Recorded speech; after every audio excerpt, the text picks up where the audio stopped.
Hello welcome back traders. नमस्ते, आप सभी का एक नई वीडियो में बहुत बहुत स्वागत है। ट्रेडर्स, आप सभी ने स्टॉक मार्केट में अगर ट्रेडिंग करने की सोची है या फिर आप ट्रेडिंग कर रहे हो तो किसी ना किसी फेज ऑफ टाइम पर आपने इंडिकेटर्स यूज़ किए होंगे।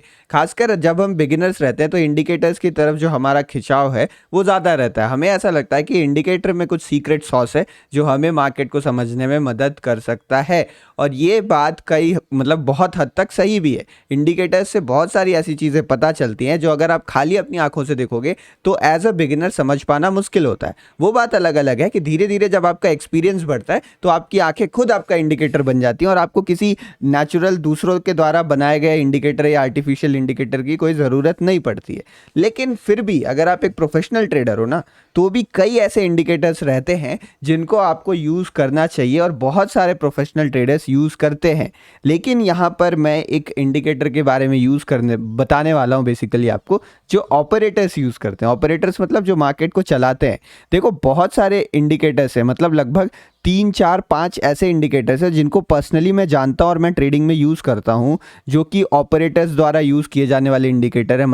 उन इंडिकेटर को रिटेलर्स कम यूज़ करते हैं लेकिन ऑपरेटर्स ज़्यादा यूज़ करते हैं। तो उन्हीं में से एक इंडिकेटर या फिर एक टूल कह लो आप, जिसके बारे में आज मैं आपको इस वीडियो में बताने वाला हूँ। जब मैं वीडियो स्टार्ट करूँगा और उस टूल के बारे में बताऊँगा ना, तो आपको लगेगा कि वो चीज़ें आपको मालूम है। लेकिन आई कैन बेट, जितना मैंने आप लोगों से बात करी है, कमेंट्स में आपके ओपिनियंस जाने हैं, मुझे ऐसा लगता है कि बहुत सारे रिटेलर्स को इस टूल के बारे में तो पता है, लेकिन इस टूल की जो खासियत आज मैं आपको बताने वाला हूँ, मे बी उसके बारे में आप लोग को ज़्यादा पता नहीं होगा या आप लोगों ने इससे पहले यूज़ नहीं किया होगा। तो अगर आपको इसके बारे में पता होगा तो भी आपको कुछ ना कुछ यूज़फुल सीखने ज़रूर मिलेगा, और अगर आपको नहीं मालूम है तो ये पूरी वीडियो ही आपके लिए इंपॉर्टेंट होने वाली है।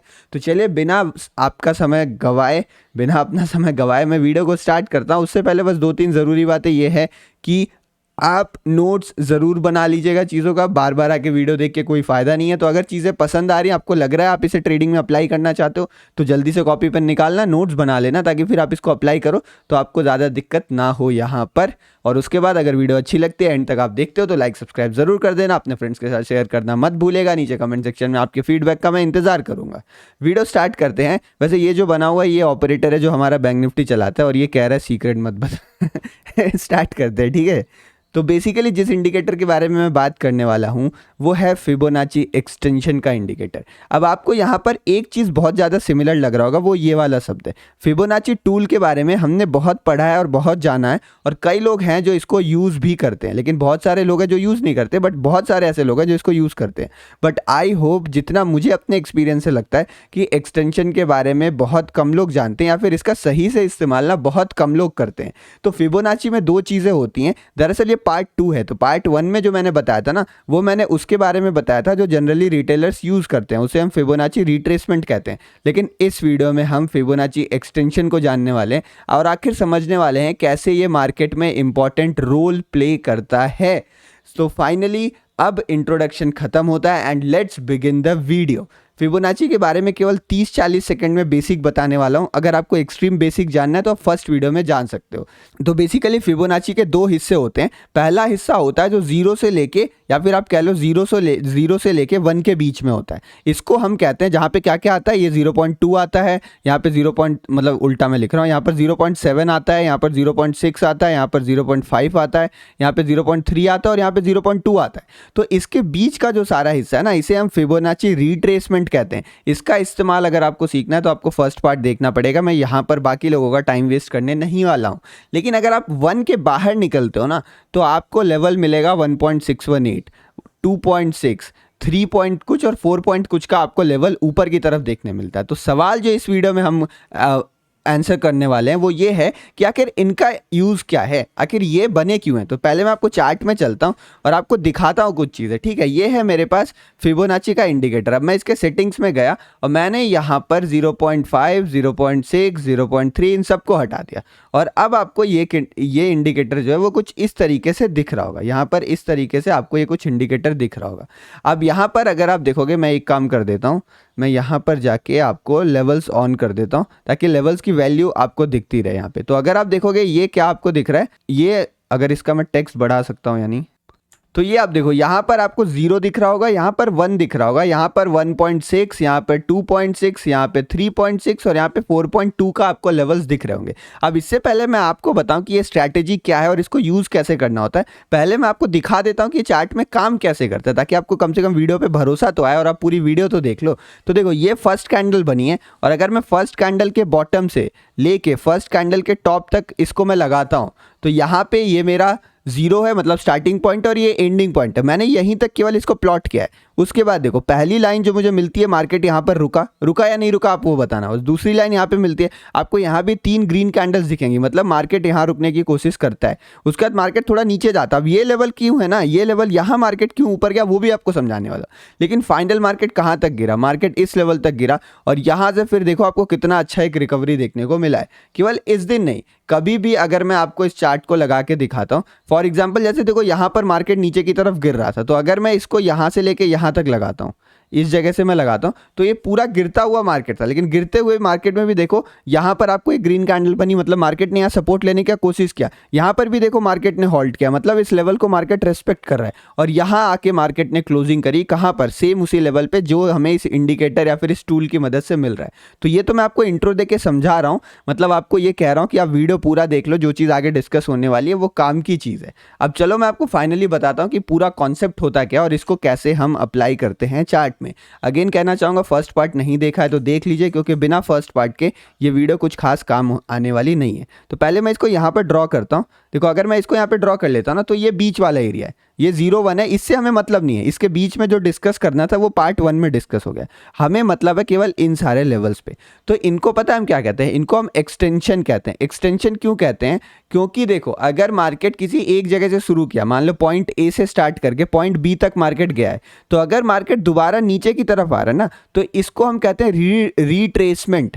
ये मार्केट रिट्रेस कर रहा है नीचे की तरफ। लेकिन अगर मार्केट दोबारा उसी, मान लो मार्केट ए से बी में गया, तो मार्केट अगर दोबारा उसी डायरेक्शन में निकलने लगे ना, तो ये जो दोबारा मार्केट निकल रहा है इसको हम कहते हैं एक्सटेंशन, इस टूल को। अब इस टूल को मैं बताता हूँ प्लॉट कैसे करना होता है। अगर आप यहाँ ट्रेडिंग व्यू पे जाओगे तो तीसरे नंबर पे आपको यहाँ पर टूल दिखेगा फिबोनाची रिट्रेसमेंट।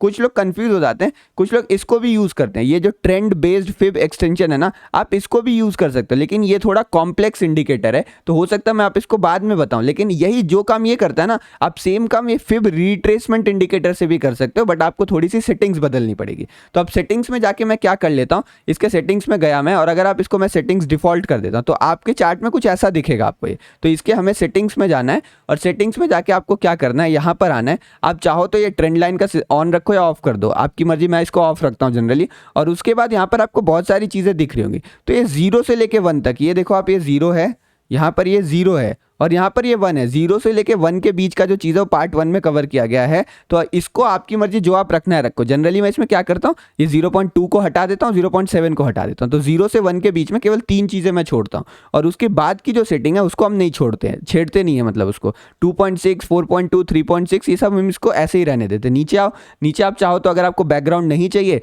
तो आप इसको अनटिक कर दो। अगर बैकग्राउंड चाहिए या फिर बहुत कम चाहिए तो आप इसको ऐसे लगा दो। तो अभी हम बैकग्राउंड रखते ही हैं। उसके बाद मैं जनरली प्राइसेस को हटा देता हूँ ताकि प्राइसेस हट जाए तो कुछ ऐसा दिखता है। और यहाँ पर जाके मैं थोड़ी सी लाइन को मोटी कर देता हूँ ताकि चीज़ें क्लियर से दिखे। तो अब हमें अपना पूरा फिबोनाची का इंडिकेटर मिल गया कि किस सेटिंग्स में हमें इसको यूज़ करना है।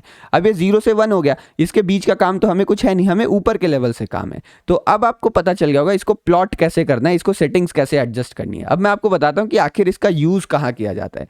तो इसका यूज़ जो एक सिंपल शब्द में आपको ना टारगेट फाइंड करने में किया जाता है, या फिर वो लेवल्स निकालने में इसका यूज़ किया जाता है जहां पर मार्केट या फिर हॉल्ट कर सकता है या मार्केट उन लेवल से रिवर्स कर सकता है अगर मार्केट किसी एक डायरेक्शन में एक्सटेंड हो गया है। अगर मार्केट किसी एक डायरेक्शन में एक्सटेंड हो रहा है ना, तो उसमें हम टारगेट या फिर वो लेवल्स निकालने में इसका यूज़ कर सकते हैं जहां से मार्केट पलटेगी या जहां मार्केट थोड़ी देर रुक के फिर अपना कंटिन्यूएशन वाला आपको ट्रेड दे सकती है। तो देखो इसको अगर आपको अच्छे से समझना ना फिबोनाची टूल को, तो आपको प्राइस एक्शन का एक कॉन्सेप्ट समझना पड़ेगा। मैं आपको पहले प्राइस एक्शन का वो कॉन्सेप्ट बताता हूँ। मार्केट जब भी मूव करता है ना इस तरीके से, मार्केट जब भी इस तरीके से मूव करता है तो यहाँ पर वेव्स बनती हैं। इसको हम वेव कहते हैं। वेव मतलब जैसे लहरें आती है ना समुद्र में, तो वैसे यहाँ लहर बन रही होती है। जो ये वाली वेव होती है मतलब जो ट्रेंड के डायरेक्शन में होती है, जैसे ये वाली और ये वाली, इनको हम कहते हैं इम्पल्सिव वेव, मतलब मार्केट में इम्पल्स आया एक डायरेक्शन में, इम्पल्स मतलब झटके से मार्केट में एक मूवमेंट आ रही किसी एक डायरेक्शन में, उसको हम इम्पल्स कहते हैं। तो इसको हम इम्पल्सिव वेव कहते हैं। और ये जो मार्केट थोड़ा सा शांत होकर नीचे की तरफ आए ना, इसको हम यहाँ पर करेक्टिव वेव कहते हैं। तो ये इम्पल्सिव और करेक्टिव वेव में ही प्राइस एक्शन का पूरा खेल छुपा हुआ रहता है कि मार्केट इम्पल्सिव वेव्स बनाता है, फिर करेक्टिव वेव बनाता है। नाम इसके कई हैं, लेकिन आज मैं आपको इन दो नाम के माध्यम से समझाने वाला हूँ कि इम्पल्सिव एंड करेक्टिव वेव्स क्या होती हैं। तो देखो, अगर मार्केट में एक इम्पल्स, अरे डिलीट ही हो गया, एक मिनट रुक जाओ। हाँ देखो, अगर मार्केट में एक इम्पल्सिव वेव बनती है, इसको मिटाते हैं, मैं आपको समझाता हूँ दोबारा से। अगर मार्केट में एक इम्पल्सिव वेव बन रही है, मान लो फॉर एग्जांपल ये इम्पल्सिव वेव हमारे पास बन के आ गई है, तो जब भी मार्केट में एक इम्पल्सिव वेव बनती है तो उसके बाद मार्केट में करेक्टिव वेव आती है। तो जो करेक्टिव वेव कितना करेक्ट करने वाली, मतलब ये मार्केट का ट्रेंड तो अप है, तो यहाँ मार्केट नीचे गिर रहा है ना, तो कितना नीचे गिरेगा ये जानने के लिए हम यूज करते हैं फिब रिट्रेसमेंट टूल, जो मैंने पार्ट 1 में डिस्कस किया है।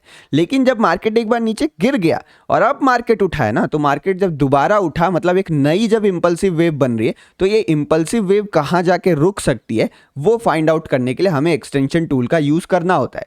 तो जब भी आपको रिट्रेसमेंट वाला टूल लगाना होगा ना, मतलब ये 0 से 1 के बीच में अगर आपको फिब लगाना है, तो वहां पर आप फिब कहां लगाओगे, आप अपना जो फिब लगाने वाले हो वो यहाँ इंपल्सिव वेव पे लगाने वाले हो। ये इंपल्सिव वेव हुआ ना, तो यहाँ मैं फिब लगा लूंगा, यहाँ 0 हो गया, यहाँ 1 हो गया, ये मेरा इंपल्सिव वेव हो गया। लेकिन जनरली जब भी हम यहाँ पर एक्सटेंशन वाला टूल लगाते हैं, जो एक्सटेंशन वाला टूल है वो हम दोनों जगह लगा सकते हैं, पर जनरली हम उसको करेक्टिव वेव में लगाते हैं कि मान लो यहाँ पर मैंने 1 लगा दिया, यहाँ 0 लगा दिया, अब 1.618 का लेवल मुझे यहाँ कहीं मिलेगा। तो अगर मुझे यहाँ पे फिब लगाना हुआ ना, तो मैं इसको कुछ इस तरीके से लगाऊंगा। मान लो ये फिब का टूल है मेरे पास, मैं इसको यहाँ पर लेता हूँ, यहाँ पर मैं लगा दूंगा और नीचे 0 लगा दूंगा, तो यहाँ 1.618 2.618 के लेवल से देखो, मैंने जो ड्राइंग बनाई उसमें तो फॉलो नहीं हो रहा, लेकिन मार्केट में ये फॉलो होता है। तो अब आपको इंपल्सिव और करेक्टिव वेव समझ में आ गया होगा। अब डायरेक्ट बिना बकवास के चार्ट में एग्जांपल्स के माध्यम से समझाता हूँ कि आखिर कैसे मैंने क्या क्या लगाया। अगर मान लो जैसे ये देखो, मार्केट यहाँ नीचे गिर रहा है, यहाँ पर मार्केट नीचे की तरफ गिर रहा है यहाँ पर, तो मार्केट में लास्ट में देखोगे यहाँ पर एक इंपल्सिव वेव आई है, या फिर जैसे देखो ये आप इसको करेक्टिव वेव कह सकते हो यहाँ से लेके यहाँ तक, और ये जो दोबारा नीचे गिरा है ना, तो ये एक इंपल्सिव वेव है। जितना भी नीचे गिरने वाली वेव्स हैं वो सारी इंपल्सिव वेव्स हैं, और ये वाली जो वेव है वो करेक्टिव वेव है। तो अगर मैं इसको यहाँ से लेके यहाँ तक लगाता हूँ, मतलब आप एक चीज़ डाउट में मत रहना, कभी कभी क्या होता है कि हम इंपल्सिव वेव में भी एक्सटेंशन लगा लेते हैं, जो फिब एक्सटेंशन होता है वो इंपल्सिव वेव्स में भी लगा लेते हैं, लेकिन करेक्टिव वेव में ज़्यादा लगाया जाता है। तो ऐसा नहीं कि इंपल्सिव वेव में लगाना ही नहीं है, बट जो करेक्टिव वेव्स होती हैं, मतलब मार्केट ऐसे नीचे गिरा तो जनरली यहाँ पे लगाया जाता है। बाकी आप चाहो तो यहाँ पर भी लगा सकते हो जानने के लिए कि मार्केट कितना ऊपर जाएगा। जो ये वाली कंडीशन है ना, वो मैं आपको बाद में बताऊंगा। अभी तो पहले आप देखो करेक्टिव वेव में कैसे लगाना होता है। तो अगर आप यहाँ मार्केट गया, अगर आप यहाँ से लेके इस जगह तक लगाते हो, और इसको मैं थोड़ा एक्सटेंड कर देता हूँ इस तरीके से ऊपर की तरफ, तो आप एक चीज़ नोटिस करोगे, इस वाले वेव में मैंने यहाँ से लेके यहाँ तक लगाया। अब ये थोड़ा नीचे है और ये डे लो भी है, तो आप चाहो तो यहाँ तक भी लगा सकते हो, मतलब क्योंकि ये दोनों वेव्स लगभग बराबर बनी है, तो आप इसको थोड़ा ऐसे भी कर सकते हो, कुछ खासा फर्क नहीं पड़ेगा। तो देखो, पहला टारगेट हमेशा मार्केट का 1.618 होता है। तो यहाँ पर जैसे ये वेव बनी थी, तो जब मार्केट दोबारा ऊपर उठा ना, तो मार्केट का पहला टारगेट 1.618 ही रहेगा। अब देखो यहाँ पर आके मार्केट रुकता है, अब एग्जैक्टली उसी प्लेस पे तो नहीं रुकता, ये तो स्टॉक मार्केट है ना, कोई फिजिक्स केमिस्ट्री का रूल तो है नहीं कि थोड़ा तो 19-20 होगा ही। तो देखो यहाँ पर रुकता है, मार्केट आके रिट्रेसमेंट करता है, जब दोबारा उठता है तो दोबारा 2.618 लेवल तक मार्केट जाता है, और फाइनली 3.618 को कोई रेस्पेक्ट नहीं करता है, जाके सीधे 4.236 पर यहाँ पर जाके हॉल्ट करता है। तो अब आपको टारगेट्स मिलेंगे। तो मान लो अगर आपको कोई ऐसी सिचुएशन दी हुई है, मान लो कि कोई यहाँ पर, जैसे आप ये वाली वेव देखो, यहाँ पे मार्केट क्या कर रहा था, नीचे गिर रहा था, तो नीचे के डायरेक्शन में कौन सी वेव मिलेगी आपको, इंपल्सिव मिलेगी, और ऊपर के डायरेक्शन में आपको करेक्टिव वेव देखने को मिलेगी। तो जैसे ये वाली जो 2 ग्रीन कैंडल्स बनी है, करेक्टिव हुआ ना, मतलब मार्केट ने करेक्शन किया, रिट्रेसमेंट किया है, तो ये रिट्रेसमेंट वाली वेव्स हुई। तो अगर मैं यहाँ पर इसको लाके लगाता हूँ, देखो यहाँ से लिया मैंने, इसको टॉप पे लगा दिया। अब देखो पहली बार मार्केट यहाँ पर 1.618 का टारगेट था, तो वैसे मार्केट इतना दूरी तक नीचे तक आ नहीं पाया, लेकिन हमारा फर्स्ट टारगेट जनरली हम 1.618 तक लेके चलते हैं। तो देखो कभी कभी मार्केट करीब तक आके थोड़ा उससे पहले ही घूम जाएगा, तो थोड़ा डिफरेंस रहने वाला है, यहाँ पे थोड़ा सा डिफरेंस तो यहाँ पर रहेगा ही। बाकी आप किसी भी सिचुएशन में इसको यूज़ कर सकते हो। जैसे देखो इस सिचुएशन में अगर यूज़ करना है, यहाँ से लेके अगर यहाँ तक यूज़ करना है, जैसे इसको मैं इस तरीके से लगाता हूँ, यहाँ से लिया मैंने बॉटम से लेके टॉप तक लगा लिया। तो अब देखो, अब मार्केट दोबारा यहाँ से, मैंने इसको यहाँ से लेके ड्रॉ किया, अब दोबारा मार्केट इसमें जा रहा है, तो मेरे ये लेवल्स काम आएंगे जो पार्ट 1 में डिस्कस है। लेकिन जब मार्केट दोबारा ये लो तोड़ेगा ना, तो हमारे ये वाले लेवल्स काम आने वाले हैं।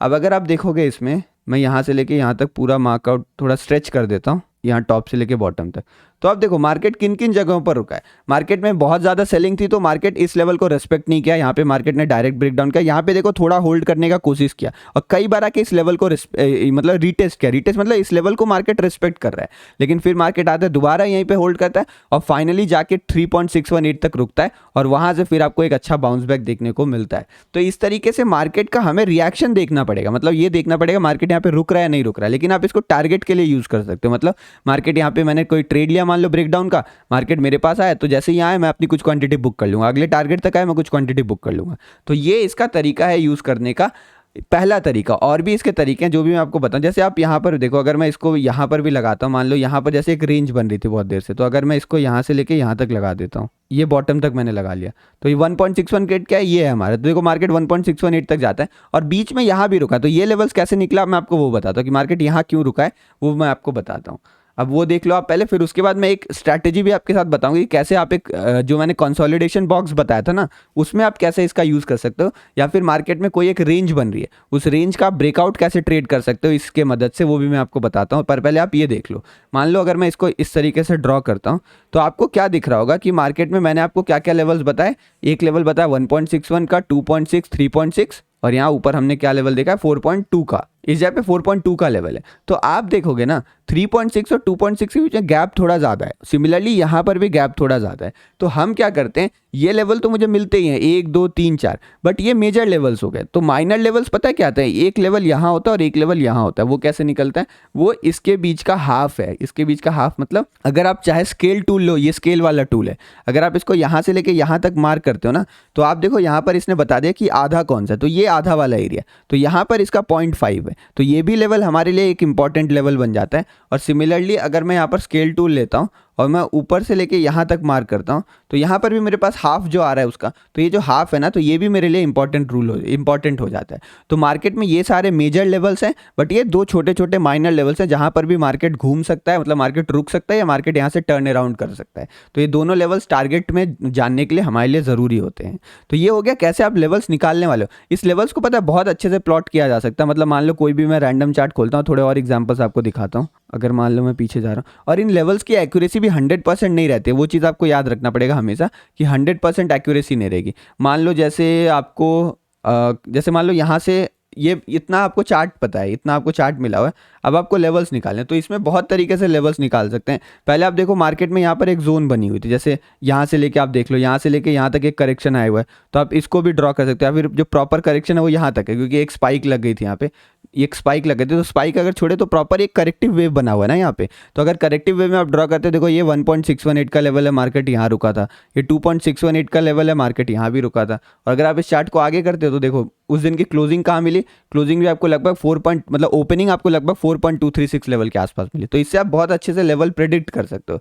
सिमिलरली अगर चार्ट में आप आगे जा रहे हो, मान लो तो जैसे यहाँ पर आपको कुछ, जैसे ये कल की रेंज बनी हुई थी, तो कल की रेंज जैसे ये पूरी रेंज बनी हुई है, तो यहाँ पर आप बॉटम से लेकर टॉप तक अगर ये फिप ड्रॉ कर देते हो तो इसको आप थोड़ा एक्सटेंड कर दो, तो देखो इस रेंज का टारगेट 1.618 है। तो अगर मार्केट यहाँ कहीं ओपन हो, जैसे देखो यहाँ पर आया, बाद में इस लेवल को रिटेस्ट किया और ऊपर की तरफ बढ़ गया, तो मतलब इस रेंज का अगर ब्रेकडाउन आया होता ना, तो मेरा पहला टारगेट यहीं पर होता। तो ये ऑपरेटर यूज करते हैं क्या, कि अगर कोई भी रेंज बनती है, मान लो एक रेंज बनी है, मतलब मैं आपको स्ट्रैटेजी बता रहा हूँ कि रेंज में आप कैसे यूज कर सकते हो। ये रेंज बनी है तो आपको रेंज का हाई और लो मार्क करना है, और जिधर भी ब्रेकआउट है ना उधर 1 वाला रख दो। मान लो ऊपर की तरफ ब्रेकआउट है तो इधर 1 और इधर 0, मतलब मैं क्या कह रहा हूँ आप देखो, ये मैंने फिबोनाची टूल लिया और ब्रेकआउट मान लो ऊपर की तरफ आया, तो मैंने ऊपर की तरफ 1 रखा और नीचे की तरफ 0 रखा, तो ये 1.618 है ना, यही मेरा पहला टारगेट रहेगा, यही मेरा फर्स्ट टारगेट रहेगा। आपको टारगेट की कोई झंझट है ही नहीं, सेकंड टारगेट आपका ये रहेगा। तो मार्केट में कभी भी ब्रेकआउट्स आता है, मार्केट में जो लेवल्स निकलते हैं वो इसी की मदद से निकलते हैं। फॉर एग्जाम्पल अगर ये ऊपर का लेवल है ना, तो ये भी मैं दिखा देता हूँ। ये जो रेंज बनी है आपको, अगर आप यहाँ से यहाँ तक ड्रॉ करते हो तो देखो यही 1.618 का लेवल था, मार्केट यहीं कहीं तक जा पाया, ये जो रेंज बनी थी ब्रेकआउट का यहीं तक जा पाया, यहाँ से फिर नीचे घूम गया। तो एक्यूरेसी 100% नहीं है, बट बहुत अच्छी एक्यूरेसी है और जनरली मैं इसको यूज़ करता हूँ। यहाँ पर देखो मार्केट ऊपर की तरफ ऐसे बढ़ रहा था, तो ऊपर में एक करेक्टिव वेव यहाँ पे मिली मुझे, तो अगर मैं इसको यहाँ पर ड्रॉ करता हूँ इस तरीके से, मान लो अब देखो ओपनिंग में थोड़ा ऊपर नीचे हो जाता है कि ज़्यादा ऊपर ओपन हो गया, तो यहाँ से भी ड्रॉ करके एक बार देख लेते हैं। अगर मैं यहाँ से भी इसको ड्रॉ करता तो आप देखो ये पहला 1.618 ये 1.618 का लेवल था, तो मार्केट ज़्यादा अच्छे से रेस्पेक्ट नहीं किया इसको, ऊपर गया। ऊपर अगर आप देखोगे यहाँ पे जो हाफ वाला लेवल था जो मैं कह रहा था, ये हाफ वाला लेवल है, तो मार्केट यहाँ भी रुका और फिर मार्केट फाइनली 2.618 तक गया और यहीं से एग्जैक्ट रेजिस्टेंस लेके नीचे की तरफ आ गया। तो आई होप अब आप मैंने इनफ एग्जांपल्स बता दिए और अब इन लेवल्स की इंपॉर्टेंस आपको पता चल रही होगी, किस तरीके से रेंज के हिसाब से ट्रेड करना है वो भी आपको क्लियर हो गया होगा। और अब आप फिब एक्सटेंशन वाला जो कॉन्सेप्ट है उसको समझ चुके होगे। अगर कॉन्सेप्ट अच्छे से समझ में आता है तो नीचे डिस्क्रिप्शन बॉक्स या मतलब नीचे कमेंट सेक्शन में ज़रूर बताएं वीडियो कैसी लगी, समझ में आया या नहीं। कोई डाउट हो तो आप उसको भी पूछ सकते हो। इसमें भी देख लो, मान लो ये बना हुआ है, तो अगर मैं इसको यहाँ से लेके यहाँ तक ड्रॉ करता हूँ, यहाँ से लेके मैंने यहाँ तक ड्रॉ कर दिया इसको, तो भी देखो कुछ कुछ लेवल जैसे यहाँ पे मार्केट होल्ड किया, अब ये वाला लेवल क्या था, इन दोनों के बीच वाला लेवल था। तो इससे आप टारगेट्स निकाल सकते हो और इससे आप रिवर्सल भी फाइंड आउट कर सकते हो कि मार्केट कहाँ से रिवर्स कर सकता है। बट रिवर्सल्स वाले ट्रेड लेने मैं नहीं कहूँगा, मैं इसको पर्सनली यूज़ करता हूँ टारगेट्स के लिए। कुछ लोग हैं जो यहाँ पे फिब लगाते हैं और फिर मार्केट जैसे ही 1.618 तक आता है वो रिवर्सल का ट्रेड लेते हैं, 2.618 तक आता है वो रिवर्सल का ट्रेड लेते हैं। बट रिवर्सल वाली ट्रेड्स में एक्यूरेसी थोड़ी कम हो जाती है और ये मार्केट स्ट्रक्चर पर डिपेंड हो जाता है कि मार्केट स्ट्रक्चर सपोर्ट कर रहा है नहीं।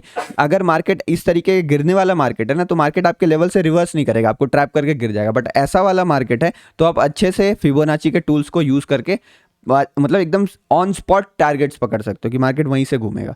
तो आई होप अब आपको क्लियर हो गया होगा फिब एक्सटेंशन टूल कैसे यूज़ करना है। बहुत बहुत धन्यवाद। वीडियो कैसी लगी बताएगा, शेयर कर दीजिएगा, चैनल सब्सक्राइब कर दीजिएगा। चलिए मिलते हैं नेक्स्ट वीडियो में। Thank you.